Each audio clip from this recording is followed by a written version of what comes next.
Mesdames et messieurs, écoutez, nous vivons dans une époque qui se glorifie de ses avancées, une époque qui se vante de ses découvertes et s'illusionne sur sa modernité. Partout, le progrès est présenté comme une libération. Partout, on nous promet le confort et l'abondance. Mais derrière ces éclats, que voyons-nous vraiment? Des hommes et des femmes enchaînés à ce qui devait les libérer, des cœurs déracinés, des vies appauvries malgré la richesse qui nous entoure. Le paradoxe du confort moderne. Regardez autour de vous, réfrigérateurs, machines à laver, télévision, des merveilles de la technique, dites-vous. Certes, elles rendent service, mais elles prennent aussi quelque chose de précieux, notre temps, notre énergie, notre paix intérieure. Nos ancêtres n'avaient pas ces outils, et pourtant, ils vivaient en équilibre. Leur vie était simple, mais pleine. Leur société était proche, solidaire, humaine. Bien qu'ils fussent privés des commodités et des avancées de notre époque, qu'il s'agisse de la technologie, de la santé ou d'autres progrès, menaient une existence plus équilibrée.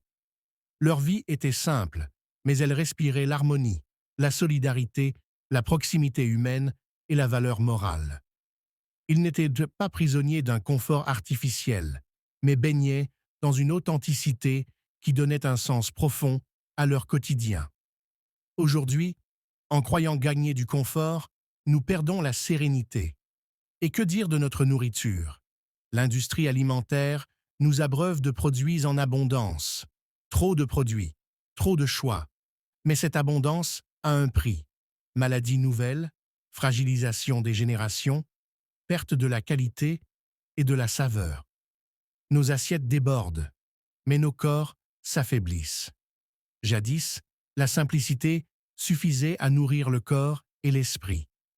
Aujourd'hui, le superflu nous empoisonne et nous oublions ce qui nourrit vraiment: la nature, le temps et la mesure. Telle est la triste réalité de notre prétendue modernité. Un progrès qui promet la liberté, mais qui nous enchaîne. Une abondance qui devait enrichir et qui appauvrit. Une science qui prétend éclairer et qui nous aveugle. Mais il n'est pas trop tard. Nous pouvons retrouver l'équilibre. Comment? Réapprendre la simplicité volontaire, vivre avec l'essentiel, retisser le lien social, replacer l'entraide au cœur de nos vies, redonner la primauté à la spiritualité, pour que les valeurs dominent le matériel. Retrouver une alimentation saine et naturelle, source de force et d'équilibre. Réhabiliter le temps de l'âme en cultivant le silence, la prière et la contemplation.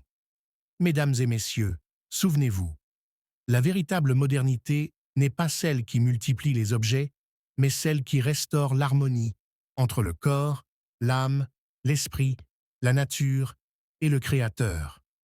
C'est dans cette harmonie que se trouve la vraie liberté.